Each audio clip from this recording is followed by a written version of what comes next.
Hello everyone, welcome to Nihonten Productions and welcome to a new reaction video for Dead Meat.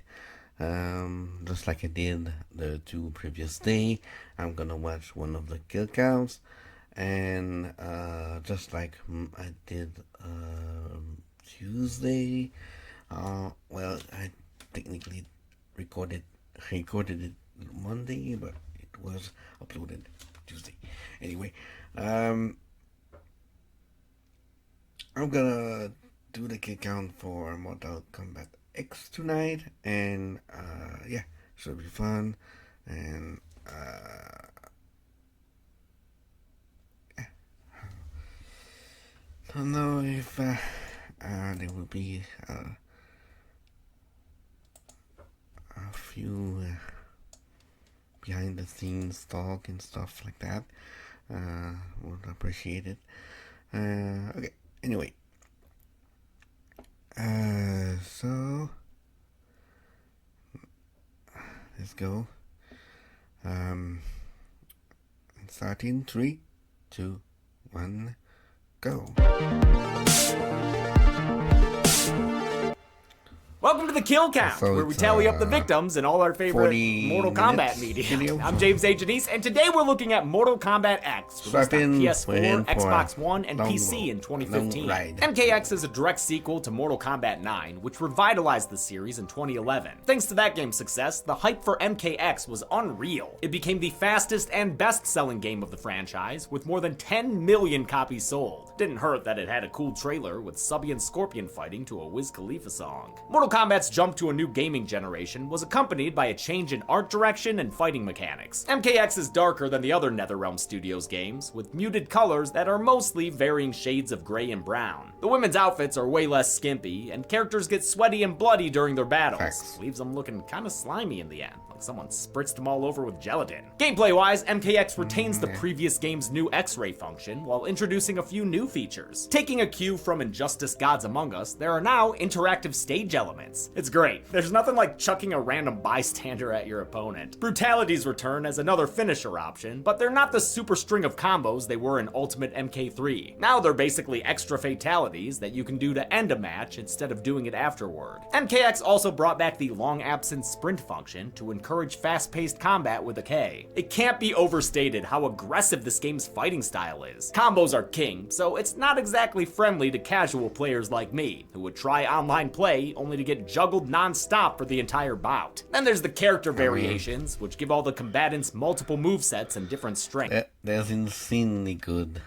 player out there, so if you're casual, you get your ass kicked, that's for sure. And very quickly at that. I tried to learn, but I got lost when people started talking about 50-50s. What the fuck is that? Luckily, I don't care about getting good. You know I'm just here to watch my stories. Most of MKX takes place about 25 years after our heroes defeated Shao Kahn. That means they're all older, and a bunch of them have adult kids to continue the combat with a K. Us older folks are gonna retire someday. So it's time for your generation to step up. As divisive as the combat kids are, I'm down with a good time jump. Problem is, this story is time pogoing. We jump back and forth between the present and various points in the past, and they're all out of order too, so you end up seeing characters do stuff after you've already seen them die. Oh yeah, and there's a series of canonical graphic novels that takes place before this game. The story ends up being a damn puzzle, more like NetherRealm Studios. Still, at the end of the day, this is Mortal Kombat. The graphics are a huge step up from MK9, and the roster nicely blends familiar and new. I enjoy the character introductions that happen before a fight, a little 3-line back and forth that is sometimes funny. Repulsive human. Sleeping with Baraka's repulsive. Who told you this? And sometimes shades in lore and backstory. How do you know me? We house your family's souls. Even with the confusing plot that occasionally gets sidetracked and slowed down, I still had a great time playing Mortal Kombat X. Can't ask a video game for more than that. Now before we continue, I've got to transform and take a visit to the sponsor realm. Cook Unity is a subscription service that delivers fresh, handcrafted meals right to your door. They're designed by professional chefs, made daily in regional micro kitchens, and delivered fully cooked to you, or in this case, me, every week, in as few as 4 per week or as many as 16, with the option to pause, skip, or cancel with a K whenever you like. Then all you have to do is heat it up, and since I don't have Scorpion's fire breath, this oven will have to do.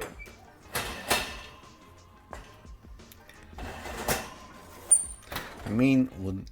Thanks to Cook Unity, I'm able to put together...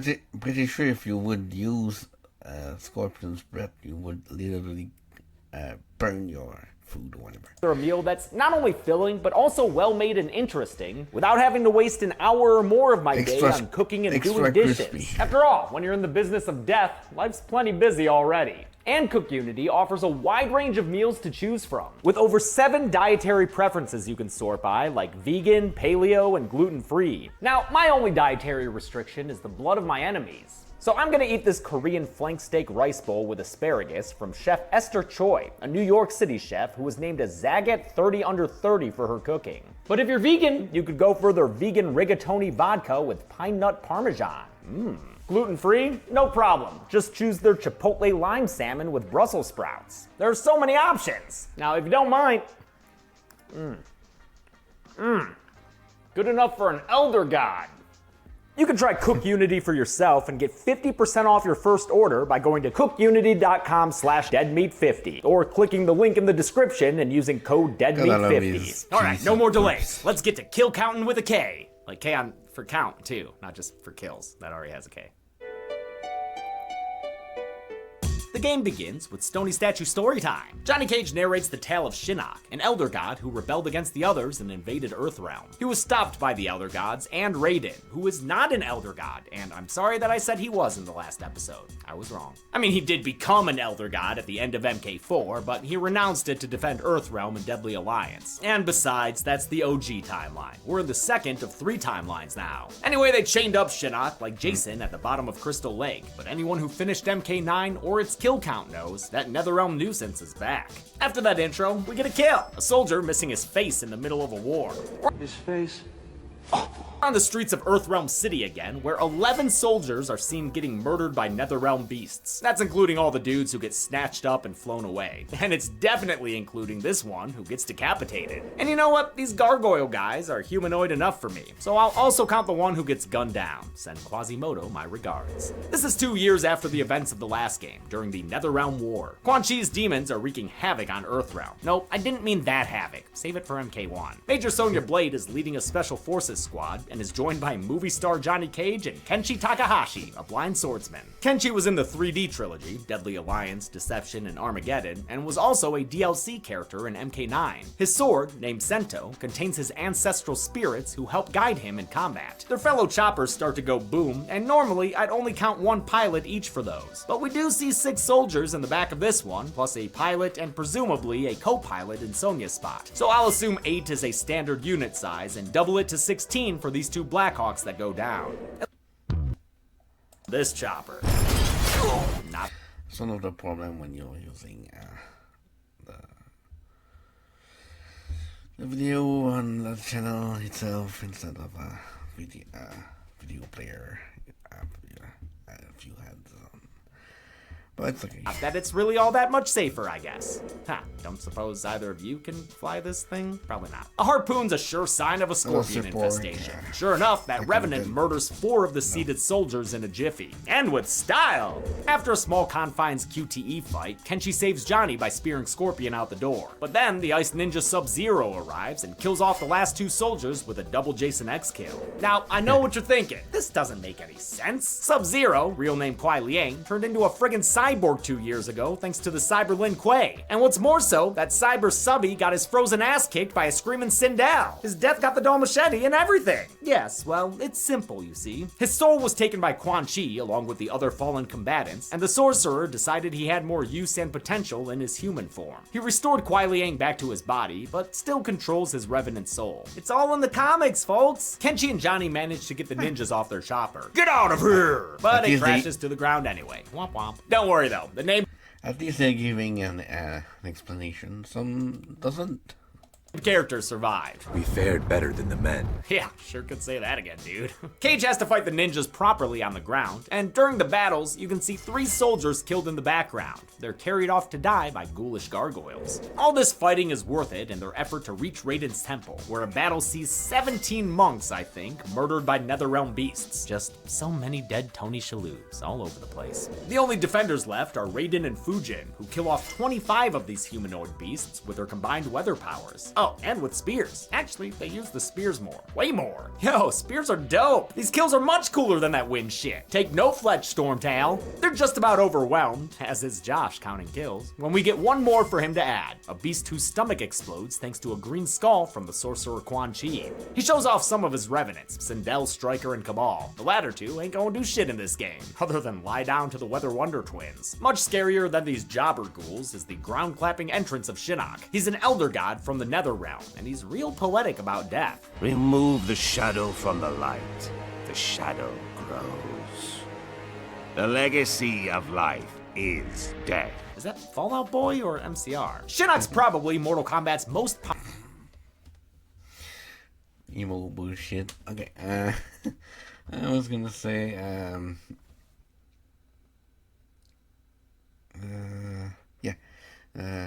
Shinnok's voice in this game fits way more than the one in the 9.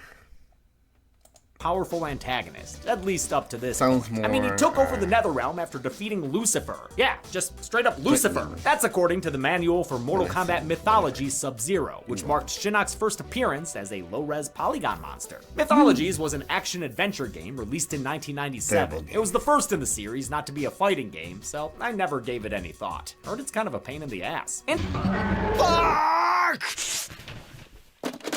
Interestingly, it's still canon in this timeline, since it takes place before the events of the original Mortal Kombat, so it wouldn't have been changed by Raiden's confusing call to the past. Shinnok more prominently featured in MK4, where he was the main boss and a playable character, but he was absent from the next two games. He was in Armageddon, but I mean, who the fuck wasn't, am I right? On their way to Raiden's temple, the Special Forces see 9 dead Shaolin monks being cleaned up. Nothing like a good corpse pile. They're found by Revenant Nightwolf, who's joined for the fight by Revenant Jax and Revenant Smoke. Smoke is dead. I am Anenra. Oh, I'm sorry, Revenant Anenra. Revenenra? Anenra's the Japanese word for smoke, which is cool, I guess. Would be cooler if smoke did anything in this game. It's a bummer for these Earthrealmers to have to fight their former friends, but they'd better do it, because Revenant Jax is full of piss and vinegar, minus the vinegar. Friends or not, they beat him up real good. Still sad though. We're gonna fix you someday. I can fix him! Inside the cave, Kenshi and Sento guide the SFers to a portal to Raiden's temple. Good thing, since Raiden and Fujin are attacked by Shinnok's forces and their coordinated grunting.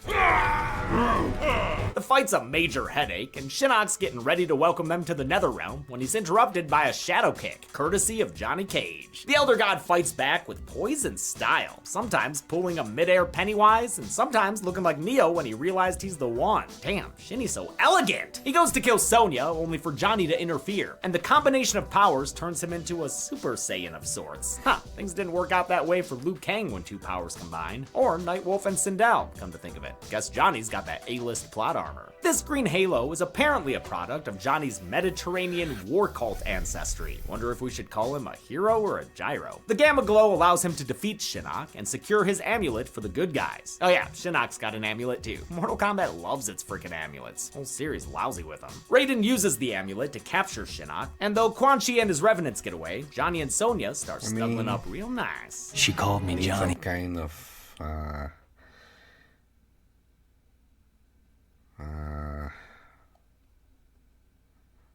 can't find the word, but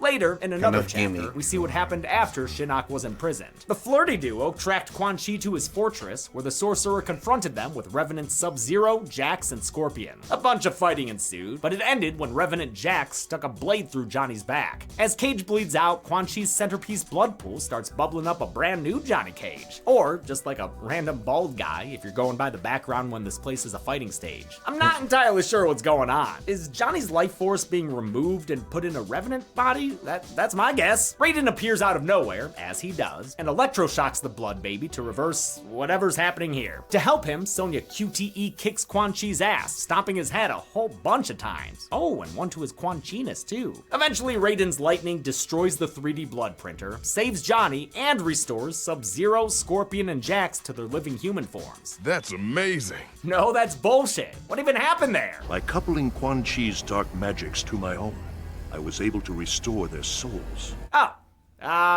Yeah, sure, okay. Quan Chi escaped yet again, but at least this actor and this cop found love. Now it's 20 years later, and an older Johnny Cage is leading a bunch of youths. Among them, Cassie Cage, he and Sonya's 20-year-old daughter. So you do the math. Johnny must have invaded more than one sacred temple that night. Yeah, I mean, Cassie is a Special Forces soldier, as is Jackie Briggs, the daughter of Jackson Jax Briggs. They're teaming up with Kung Jin, a member of the Shaolin monks like Liu Kang and Kung Lao before him, and Takeda Takahashi, the son of the blind swordsman Kenshi and a member of the Shirai Ryu, which is of course Scorpion's ninja clan. Now again, I know what you're thinking. You didn't mention the Lin Kuei, James. Well, that's where this group is headed right now, to convince the Lin Kuei Grandmaster to join their cause. And that Grandmaster is a scorching hot Sub-Zero. After Raiden's lightning restored him from his revenant state, Kuai Liang rose to the top of the Lin Kuei clan. The combat kids try to sneak in and confront him, but come on, this Sub-Zero motherfuckers! First he beats down Cassie, but compares her favorably to Sonya. Then he disciplines Takeda Takahashi, Jackie Briggs, and Kung Jin with both his actions and his purrs. False bravado does not suit you. Those dulcet tones are provided by Stephen Bloom, previously heard on the show by some of you as the Critters and Critters Attack. He also voices Reptile and Bo Rai Cho in this game, and you may know him as Wolverine or Spike Spiegel. With all those credits, you want to like this guy, so it's a good thing these fights were just a training exercise. Turns out Subby's been allied with Johnny Cage the whole time. I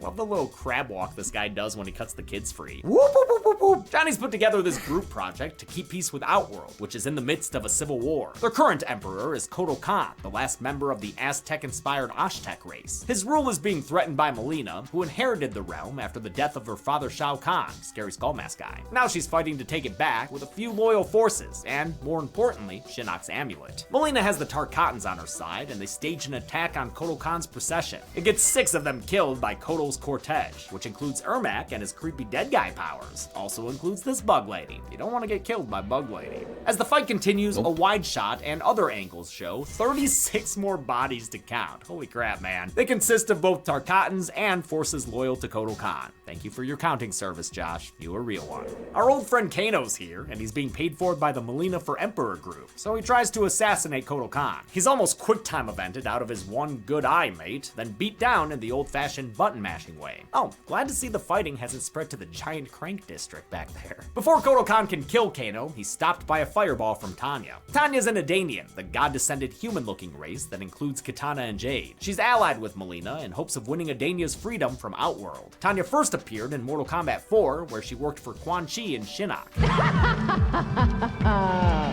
I don't know what Kitana saw in you. Can't you see, Liu Kang? I am acting! Her improved voice acting in this game is provided by Jennifer Hale, best known as FemShep in Mass Effect. Kotal Khan uses his sunlight powers to defeat this freedom fighter, then teleports to a rooftop, where he quickly takes down 3 Tarkatans with various forms of dismemberment. Kotal Khan's kinda cool. He moves on to Melina and bests her in combat with a K, but then she breaks out the super weapon. Holy Shinnok, that amulet disintegrates 3 dudes! Melina escapes thanks to another Adanian named Rain, who splooshes her away. That was so sudden, just... The violent civil war between Kotal and Melina is causing a refugee problem, as wars do. Thousands of Outworldians, or Outworlders, have come through a portal to Earthrealm, and the Special Forces are trying to control the situation. They speak to Li Mei, an Outworlder from the village of Sun Do, and a character who first showed up in Mortal Kombat Deadly Alliance. In the original timeline, she and her people were enslaved by the sorcerers to build a temple that would make a soulmado. She fought for the freedom of her village, but it didn't quite work out in the end. In MKX, Li Mei's a non-playable character who's willing to help out Earthrealm, even as Johnny Cage completely dismisses her people. Our village, Sundo, was the epicenter of a fierce battle. We barely escaped with our lives.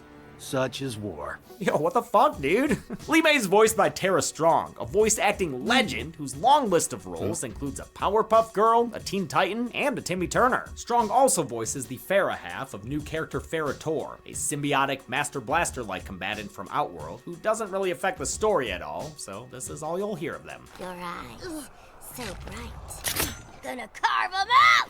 Thanks to Li Mei, the Earthrealmers learn that Melina has Shinnok's amulet. Sonya tells Cassie to take her team to Outworld. She's not in the mommin' mood, so anything to get some time away from her daughter. Johnny tries to talk to her, but she's only focused on the mission. It's why they got divorced after having Cassie. There was a time when you cared more about your family than your job. General. The Combat Kiddies head to Outworld and run into Aaron Black, a new character who's a badass gunslinger with a cool voice. Now state your business, including a reason why we shouldn't kill you. He's voiced by the prolific Troy Baker, who also voices Fujin and the big bad himself, Shinnok. Baker is a video game mainstay, voicing tons of well-known characters, including Joel in the Last of Us games. As for Aaron Black, he's an Earthrealm-born mercenary that may or may not have worked for Kano's Black Dragon clan. He was born in 19th century Texas, but granted a long life by Shang Tsung, which is why he's still here. He works for Kotal Khan as their reptile-like low-card jobber. The MK babies flash some amulet to gain cred, but it doesn't work. I can buy one of those at that stall right over there. I wonder if that's where you can buy the... What's with the guy catching strays all the time? DLC horror characters too. MKX combat packs included Jason Voorhees, Leatherface, the Xenomorph from Alien, and Predator. I think about Y'all say the shit ain't horror. Kung Jin avoids a fight and gets them backstage passes to see Kotal Khan at today's public execution. It's the hottest ticket in Outworld. The condemned man is a starving guy, only guilty of stealing bread to survive, so Kung Jin stops his beheading with an arrow. Fighting ensues, like a whole bunch of it, and Kung Jin puts down the cowboy, but I don't think anyone actually gets killed amidst all the chaos here. If there had been deaths, they'd be in bigger trouble when Bug Lady finally arrives. This is Devora, and she's a chitin, a colony of insects that bond together to form a humanoid body. She's like if Oogie Boogie and Tinkerbell had a baby. Please don't send me that porn. She's divisive among the fan base, but personally, I fucking love Devora. She's one of my favorite new characters, and not just cause she's hands down the hottest bug I've ever seen. Sorry, Flick. I love the way she refers to herself as this one, and her wonderful, interesting voice acting done by... Hey there, I'm Matara Khan, Vishoja's newest debut, and I just want to say thank you for watching. Thank you for giving me a chance, and I look forward to all the fun we're going to have, all the games we're going to play. Did I say all the fun we're going to have?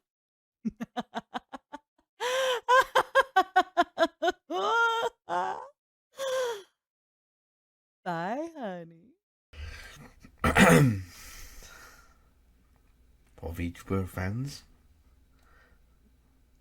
By Kelly Hu. Last seen on this show in Friday 8, Jason Takes Manhattan. She took that hell of a drop. Finally, Devora's a dope-ass hype woman. Make way for Kotal Khan. Move! Kung Jin's crew yells at him for interfering, getting so mad they double swear. You want to take this opportunity to tell us what the fuck shit you were thinking? Great delivery by Cassie's voice actor Ashley Birch, who was in Borderlands, Horizon Zero Dawn, and the indie game Life is Strange. We find out why Kung Jin is sympathetic to petty thieves, as just 5 years ago, he was a pretty petty thief himself. He broke into a Shaolin monk temple and took an heirloom amiibo that belonged to his cousin Kung Lao. Raiden caught Kung Jin and caught the kid's dressing down. He was mad at the Lightning Lord for letting Kung Lao get killed. You made him fight Shao Kahn and stood there while that bastard snapped his neck! What? Raiden didn't make Kung Lao do shit. Guy stepped up to fight like he always does, but forgot that he had only beaten the sub-boss. Raiden tries to convince Kung Jin to join the Shaolin monks, like his cousin Kung Lao and their ancestor, the great Kung Lao, before him. And guess what, dude? It's cool that you're gay. They care only about what is in your heart,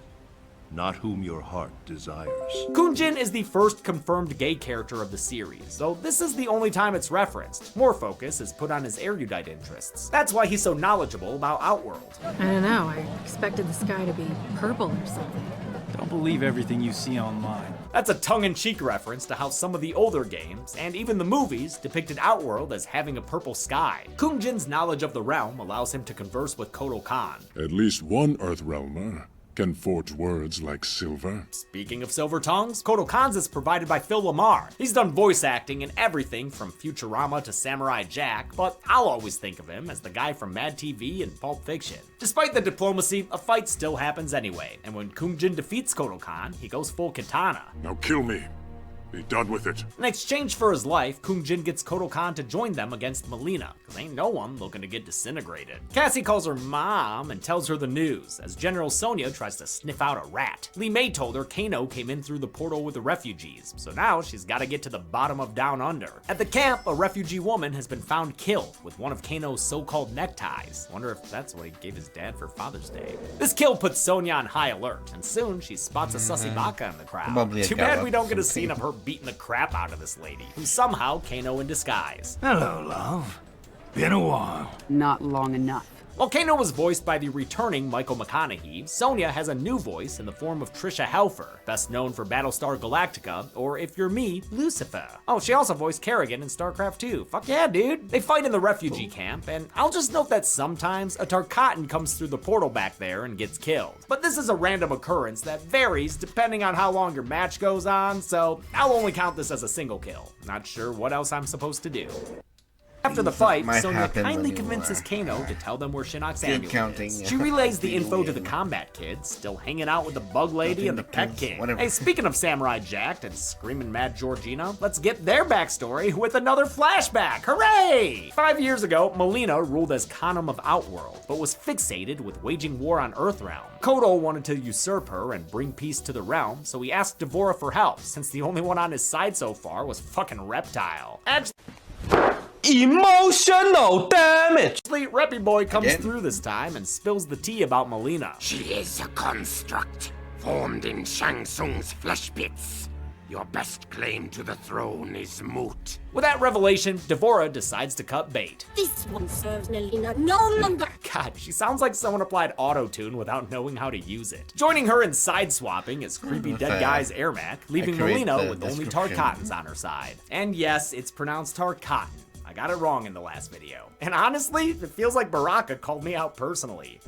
It's Tarkatan, Earthrealmer. To be fair though, if I hadn't pronounced it wrong, we wouldn't have gotten that Electric 6 parody. So, you know, I think it was worth it. D'Vorah takes Baraka to the street, and not only beats him the regular amount, with Kodo giving her a thumbs down, she straight up fatalities Baraka, with the music and everything. It's hilariously over the top, as she takes the brain from his head and his heart and goes bum bum ba da dum. Sorry, Baraka Raka, you'll never talk to me again. And Melina, you really gonna do me like that, Melina? That, Combat Kids, is how Outworld met its new ruler. Back in the, present, right? D'Vorah and Cassie Cage find Melina thanks to Kano's intel. First, they run into Rain, an Edanian descended from the god Argus, whose temple the Battle of Armageddon took place upon, so, you know, that's pretty cool. He's secretly hoping Shinnok's amulet kills Melina so he can take over, but in the meantime, he's on her side, which is why he splooshed her to safety earlier. Like Reptile, Noob Saibot, Smoke, and Ermac, Rain was a palette swap ninja in the original 16-bit games. Palette swapping was a way to get around memory restraints on early consoles, allowing multiple characters to exist using a single sprite with different colors. As graphics evolved, so did these characters' unique appearances, and now you'd never be able to tell that Rain started as a purple scorpion. Oh, and yes, his name is a reference to Prince. He is Purple Rain. D'Vorah takes out the sploosh bag, as well as the other Edanian, Tanya, before finally fighting Melina. She secures victory over the once and would-be future leader of Outworld, and the half-clone is taken to Kotal Khan, who sentences her to death by hot lesbian action.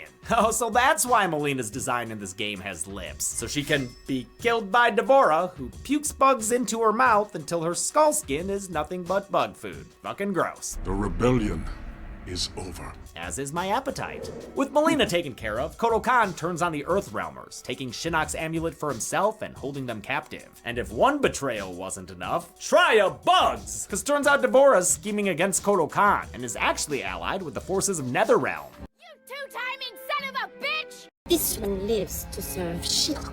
This one kills 2 Outworld guards with her bug powers, then retrieves Shinnok's amulet. Great, now a bug's got a WMD. Sonya visits Jax, who has spent his post-Revenant life as a simple man on a farm. He's mad his daughter Jackie joined the Special Forces and still holds it against Sonya, and especially Johnny Cage. But they want his help capturing Quan Chi now that he's resurfaced, and thankfully for them, it's always saving time for Farmer Jax. His daughter could use saving right now, since she and the Combat Kids are locked up Akon style. Cassie really living up to her last name. Once again, it's flashback o'clock, and someone must have stopped at a 7-Eleven, because it's taquito time. 5 years ago, Taquito was a student of Hanzo Hasashi, aka Scorpion, who at that point was an ex-Revenant who had a serious glow-up. Taquito had been estranged from his father Kenshi, but Master Hasashi organized a father fuckboy reunion. Despite some initial conflict between them, they made up, and Kenshi told his son he had more to learn. Now it is time to complete your training. How did you do that?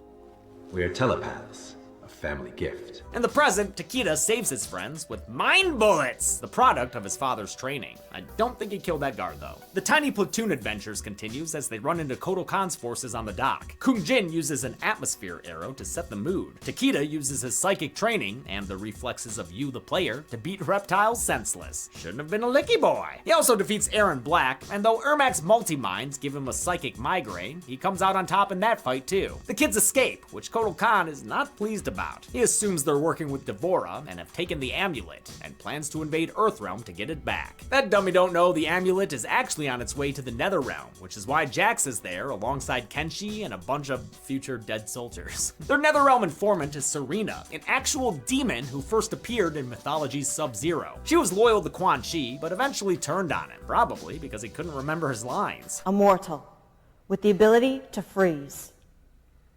I forgot my line. You suck. Thereafter, she aligned herself with Bi-Han Sub-Zero and the Lin Kuei. She's only been playable in the Game Boy Advance Game Tournament Edition, and of course Armageddon, but she does make a return in this year's MK1, where you can see her in her little imp form. Quan Chi's a-comin' with some revenants, all of them riding demon rams? I don't know, they're pretty cool though. The bad guys murder 13, I believe, Special Forces guys, with various forms of magic, beheadings, fireballs, and a little gun. God damn it, Stryker! Jax gets involved and beats down Revenant Kung Lao with his very fun fighting style that includes fucking power bombs. Hell yeah, dude. Revenant Sindel is able to hang on by the skin of her teats before succumbing to Jax's one-man armies. So much for her overlooked, unfit appearance. Jax then saves Serena from Revenant Katana, who seems to enjoy her present state. It suits me. I am a victim no longer.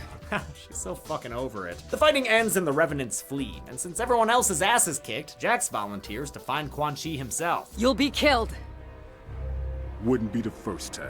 What a badass. He finds Quan Chi with Revenant Liu Kang, then takes down the zombie Shaolin monk in order to keep that faction XP grind going. He moves on to the sorcerer, who's so weak at this point, a single punch takes him to the ground. He's handcuffed and brought to General Sonya Blade for questioning, but before she can get to it, Hanzo Hasashi shows up. He wants to kill Quan Chi, even though Sonya needs him alive to restore Liu Kang and their other zombie friends. But that doesn't sound like a Hanzo problem. You'd leave them trapped? Like you were? Only Quan Chi concerns me. Scorpion Man, always only looking out for number one. His Shirai Ryu warriors descend upon the special forces, but since he gave them orders to wound, not kill, I'm not gonna count any background bodies here. Hanzo and Sonya fight, and the funniest fucking thing is when you use your X-ray to defeat her, and then after the fight ends, he says this. I wish you no harm, General Blade. It was a painless harpooning, you see. In any case, nothing's gonna stop Hanzo from getting to Quan Chi, whom he calls the architect of his suffering. That's because doodle-doo, doodle-doo, doodle. Something like there was something similar in the Mortal Kombat 1 where someone said don't use violence or something like that, and then you start a fight with that person. 5 years ago, Hanzo learned quite the ice cream scoop from Kuai Liang. After getting de-revenantized, Subby returned to his clan, who were still cyborgs under the leadership of Grandmaster Sector. Sub-Zero killed Sector and keeps the cyborg's head around like Bishop in Alien 3. With that visual aid, we can put the ketchupy Lin Kuei on the kill count. Subby examined Sector's memory chip and learned that the Lin Kuei were working for Quan Chi, who took personal responsibility for slaughtering the Shirai Ryu. Dun dun dun! You know, it's weird that everyone's defining life moments all happened 5 years ago. What, there's just a whole 15 years of nothing before that? Anyway, this means Scorpion's entire revenge plot against Bi-Han was built on a lie, one that Quan Chi told them while the undead Scorpion was still a specter. Not a revenant, like I incorrectly said in the last kill count. Sorry. Again. It was Quan Chi who killed Hanzo's family, not Bi-Han, which is why Hanzo's coming after the sorcerer now. Quan Chi tries to talk his way out of it, but Scorpion's— My name is Hanzo Hasashi! Sorry, Hanzo's too pissed off to listen. I know some people were frustrated by his actions here, but this is the same dude who killed Bi-Han after promising Raiden he wouldn't. He's a hot-headed guy out for vengeance.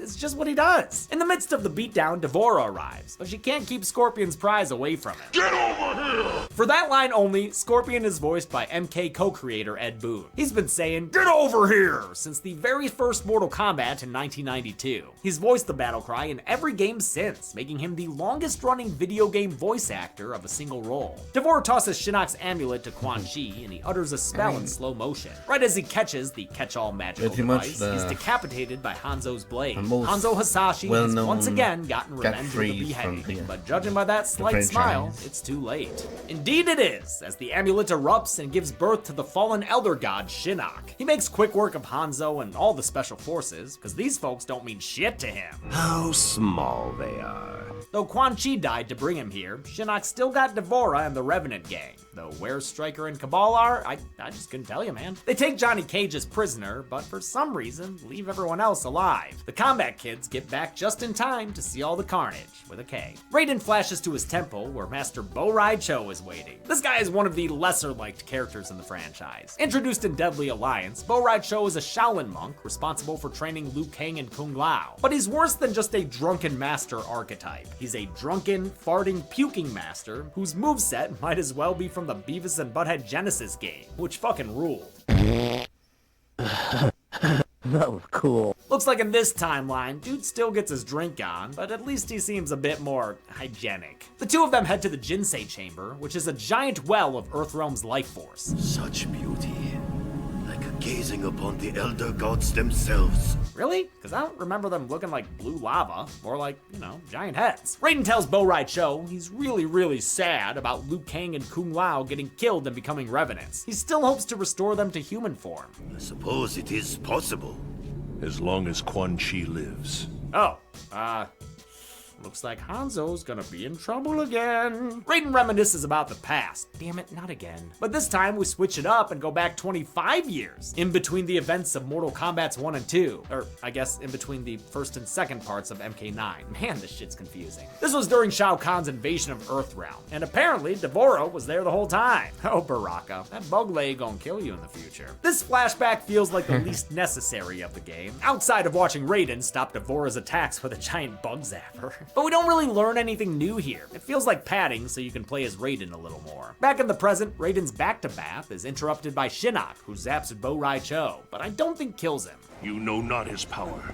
His soul cannot be subjugated. The Nether God leaves through a door that must have spent a lot of time doing Ab Ripper X. Damn, get a door. Raiden is forced to fight Liu and Lao, whom he just said were like sons to him. Guess they've got a Ray and Dominic thing going on then. All the zombies stomp a mud hole in Raiden's ass, but he fights back, and fights back the tears when Revenant Liu Kang gets sassy. This is not your destiny, Liu Kang. More visions, Raiden? Do you still see the future? I can see the future!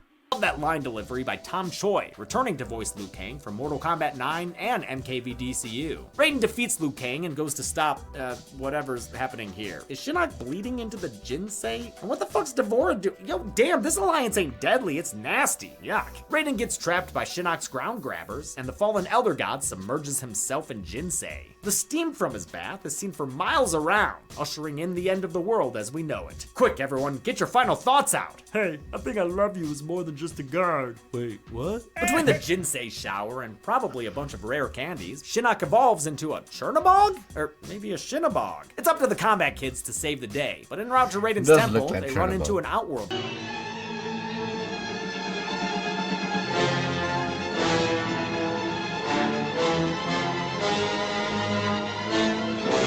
Portal. Kotal Khan and his crew, with a K, is here, thinking they stole the amulet. The Endor-like woods fight that ensues sees 8 Outworlders get killed. A grenade knocks a tree down onto 6 of them, and then Kung Jin kills 2 more with his energy arrows. There's some fighting and a little bit of romance as Jackie and Takeda develop a relationship of convenience. She gets a good moment when she beats down Ermac, considering he's the reason her dad had to hold her as a baby with metal arms. The kids tell Kotal Khan that Shinnok's the bad guy. I mean, look at that sky. It's all evil. Kotal decides that he, for one, welcomes his new Shinnok overlord. I will appease Shinnok. Bring him your heads.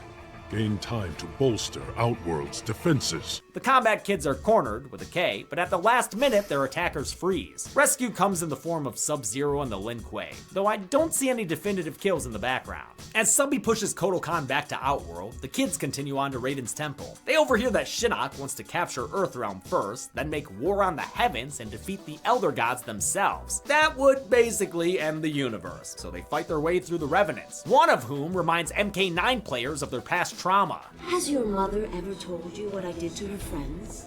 Kill them all in the blink of an eye. With all these damn Revenants around, only Cassie and Kun Jin are able to make their way inside, where Raiden is still getting the bastard Skelly squeeze, and Cassie's dad is getting gnawed on by Devora's bug friends. Cassie puts an end to that shit. You're the bug, I'm the windshield. Before she can free Johnny from that very expired honeycomb, Tim Curry legend-looking Shinnok shows up and kicks her ass evilly. He's ready to finally get back at Johnny Cage for defeating him all those years ago, but only problem is, looks like the green apple don't fall far from the shadow tree. Holy shit, it does run in the family. As Cassie Cage, you're forced to fight the absolute pain in the ass that is corrupted Shinnok. Man, did this guy suck to fight. Thankfully, Cassie has the ultimate power of guns? Oh, come on! Eventually, probably after many, many tries, you win the fight. Most likely with a bunch of jump kick uppercuts. His ultimate defeat comes when Cassie crushes his fully rendered shin nuts. With Shinnok defeated, Cassie and Kun Jin help Raiden into the Got him! Jinsei energy source. His magic, or whatever, zaps the corrupted Shinnok back into his usual sassy old guy form. That's amazing. Then Raiden screams and the red clouds of death dissipate. Revenants Liu Kang and Kitana get the heck out of there. Raiden and Johnny Cage are saved, and the Cages are reunited with Sonya Blade as a family. You did a great job with your team, Johnny. You hear that, Cass? She called me Johnny. Oh, that's nice. The Jinsei is restored and all seems well, except Raiden's become a bit miffed. He's been corrupted by Shinnok's powers after removing them from the Jinsei, giving us the badass that is Dark Raiden. In a final scene, he warns that he's through being Mr. Nice God. From now on, the best defense for Earthrealm is an aggressive offense. I will seek out and destroy all who threaten it. No mercy will be shown. No quarter given. To prove he's serious, Dark Raiden tosses Shinnok's still living head towards the feet of Netherrealm's new rulers, the revenant forms of Liu Kang and Kitana. They now rule the afterlife as undead king and queen. Yes! Were more souls sent to the Netherrealm this time than in the Redux of MKs 1 through 3? Let's find out at the numbers, after I check out this episode's new roster of combatants. Okay, now I know how this works. Whoever I pick, I'll have to fight. So let's see. I'm not gonna fight my wife. Scorpion Sub-Zero's a little played out, so... Oh, Tremors 4 Dandy Zoran? Yeah, I could take this guy. Fight. All right, let's do this. Critter ball. Oh, nice move. Critter ball. What? What do you... Critter ball. Critter ball. You have any other moves? Critter ball. Jump. Goddamn spammer. Finish him.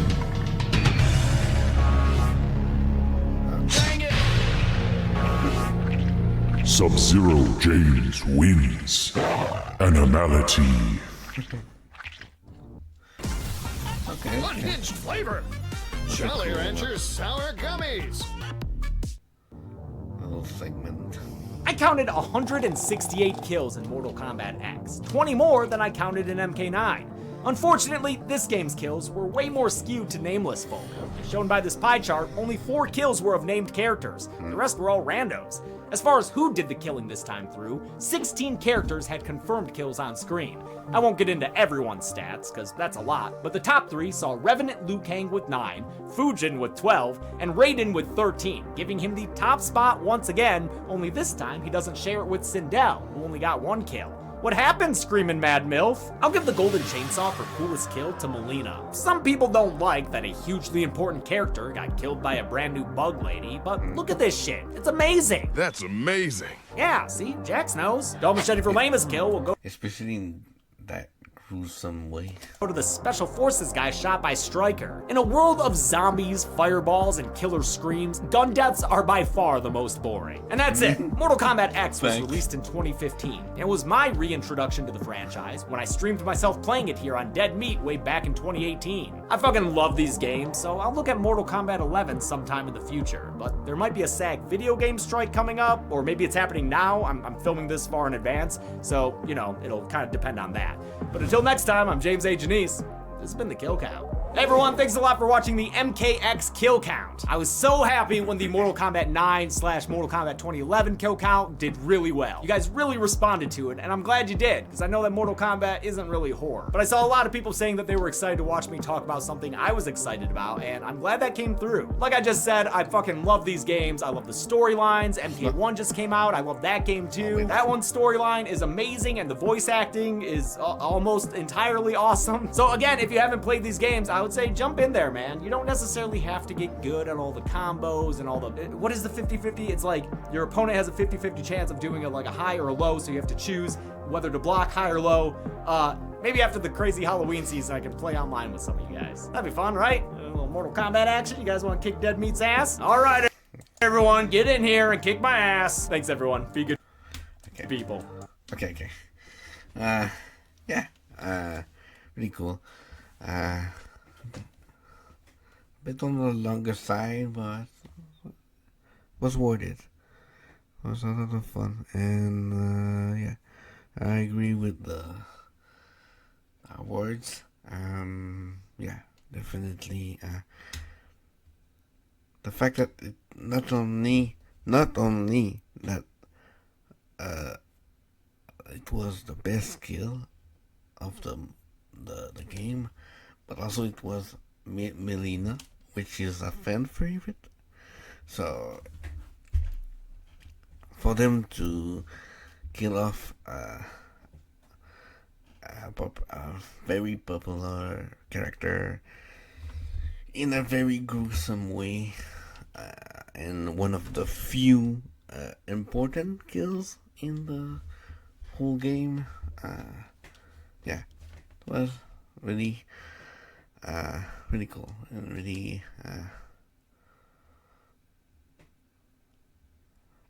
kind of frustrating if you if you were a fan of her. Anyway, okay. Anyway, yeah. So if you made it this far in the video, thank you for watching. Leave a like and a comment. Tell me what you think about Mortal Kombat X. Did you play it? Did you are you one of the online competitor or something like that? And yeah, the links will be in the descriptions for the Me channel and the video. So subscribe to James and watch the video for yourself for support, and also subscribe to my channel for more content. I also almost said channel like yesterday. Anyway, okay, and if you're interested in more Dead Meat's reactions, I'll do Danganronpa tomorrow, which is Thursday, and Friday, since I have already 2 streams, I can't do one, so I'll do another, maybe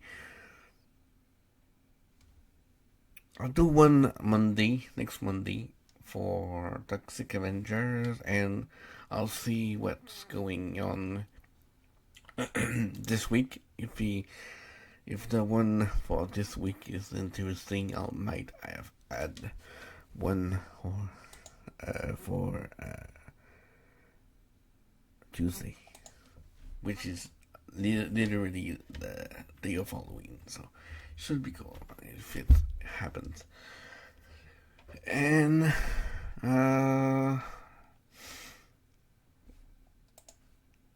yeah.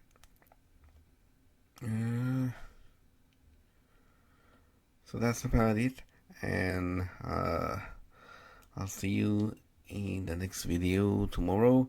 And until then, have a good day and bye bye.